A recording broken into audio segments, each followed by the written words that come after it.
Ram Ram guys, જય માતાજી। આજે મારા બ્લોગનો ત્રીજો દિવસ છે। તો ગાઈસ આજે દિવાળી પણ છે। મારા તરફથી બધાને હેપી દિવાળી ગાઈસ। રામ રામ, જય માતાજી। હું ખેતર જઈ રહ્યો છું ભેંસને ગાય માટે ચા કાપવા માટે ગાઈસ। હું ખેતર જઈને પાછો કન્ટિન્યુ કરું છું ગાઈસ મારો બ્લોગ। રામ રામ, જય માતાજી। રામ રામ ગાઈસ, જય માતાજી। હું આવી ગયો છું ખેતરમાં આવવાનો રસ્તો બહુ ખરાબ હતો।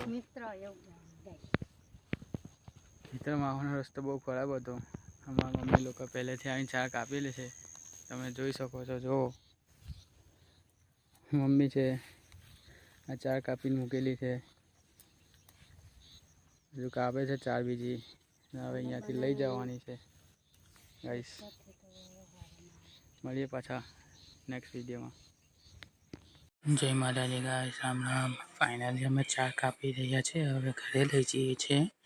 ચા ગહડીઓ કાપી છે અમે, હવે હું મારો ભાઈ ઘરે લઈ જઈએ છીએ ગાઈસ। રામ રામ મિત્રો।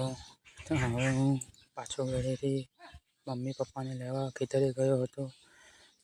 હું ખેતરેથી લઈને આવી ગયો છું મારા પપ્પાને, મારી મમ્મીને ગાઈસ। અને હવે રામ રામ મિત્રો, તમે દેખી શકો છો આજે અમે આટલી બધી ચા કાપી છે ગાઈસ। આટલી ચા કાપતા મિનિમમ અમને 5-1 કલાક થઈ ગયો છે ગાઈસ। તમે જોઈ શકો છો કેટલી બધી ચા છે।